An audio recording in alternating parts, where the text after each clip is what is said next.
Well, India is set to head to the moon today. These live pictures show the rocket that carries the Chandrayaan 2. It's a lunar lander. It's due to blast off in a few minutes' time at 2:43 p.m. local time, to be exact. We're getting these live images right now from the location there. That is, if everything goes according to plan. This is India's second attempt to launch the lunar probe after a technical glitch caused the mission to be aborted just 1 hour before launch last week. Chandrayaan 2 is India's most challenging mission so far, a highly complex undertaking. The spacecraft should reach its destination in the second week of August, when it enters an elliptical orbit of the moon. Then it will approach the lunar surface. When the landing robot Vikram separates from the craft, the most exciting phase begins. India's first soft landing on the moon. The selected landing site is about 600 kilometers from the lunar south pole, a region of craters on the dark side of the moon. The blue markings here show frozen ice in craters, as spotted by satellites. Given the high plateau, the landing robot should touch down gently amid ancient rocks.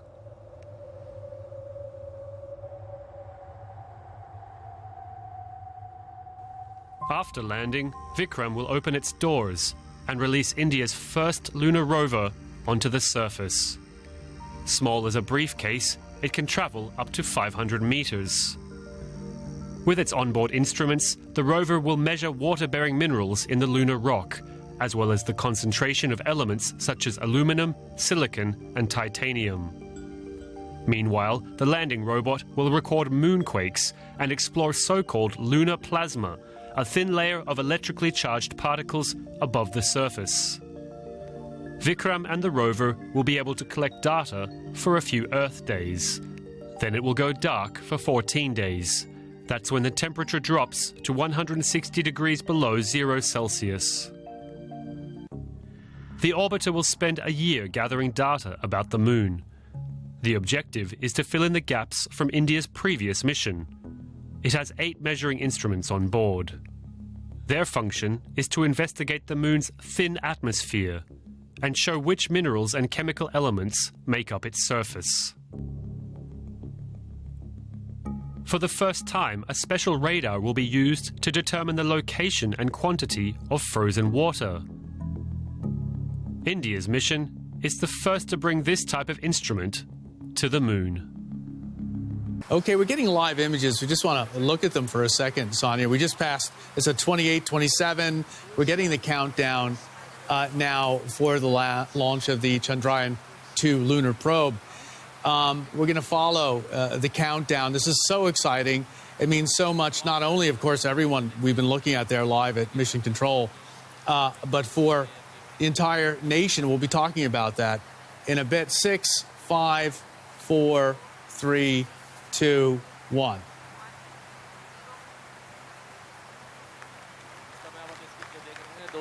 Plus 5 seconds. दोनों का प्रज्वलन हो गया है और उसने 640 ton वाले mark 3 rocket नौगन को ऊपर की ओर लेके जा रहे हैं.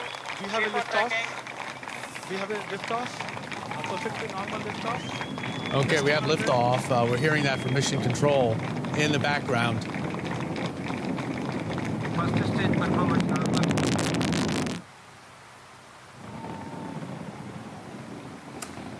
How long till we know that everything's okay, Sonia? We're getting some cloud cover. We can't see exactly.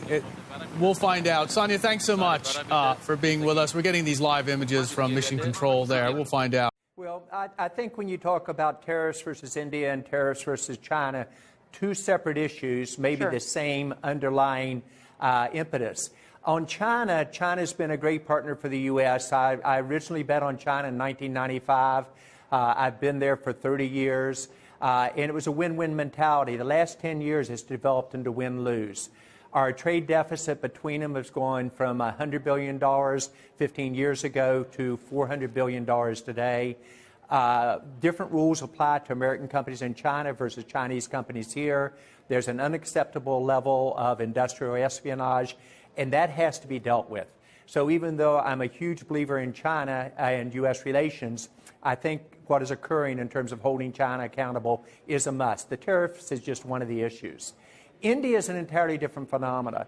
India is the most important strategic partner to the U.S. and the world, and India also views themselves as the U.S. most strategic partner.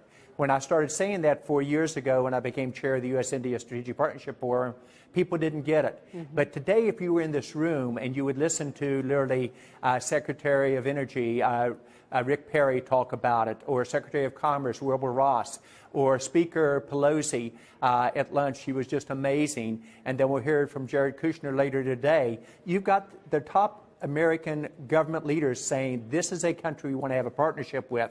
The tariff issue with them is more transactional. We'll work through that. That's what a partnership is about.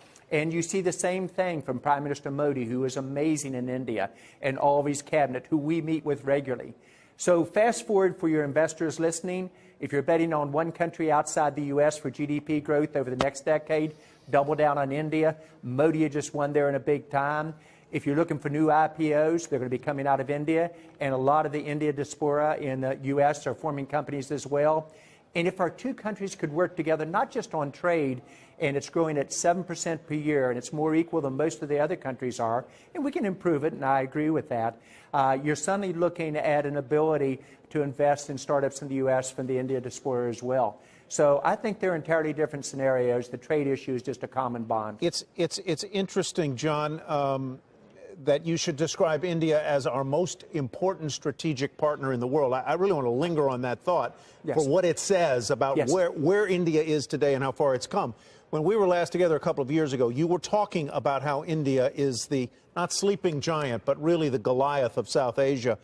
Is the playing field on trade between India and the United States level? And if not, how does it need to be leveled so it's more equitable?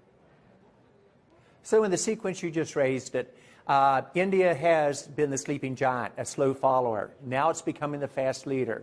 The economic growth over the last 5 years has been the strongest in the world. Modi got reelected in a landslide. He's very pro-U.S., India working together. There needs to be changes and a little bit more balancing on the playing field. But different than China, the Indians understand we've got to find a way for this to be a win-win. And it isn't a single transactional issue. In India, we have huge alliances on defense, huge alliances in terms of innovation, job creations. Our companies are working remarkably well together. There is no industrial espionage issue, patent protection, etc.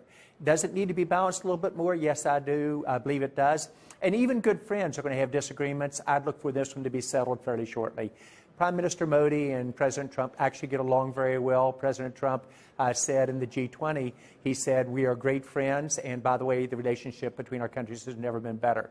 That's the atmosphere you see inside the room there. That's one of the few things, interestingly enough, that Democrats and Republicans actually agree upon.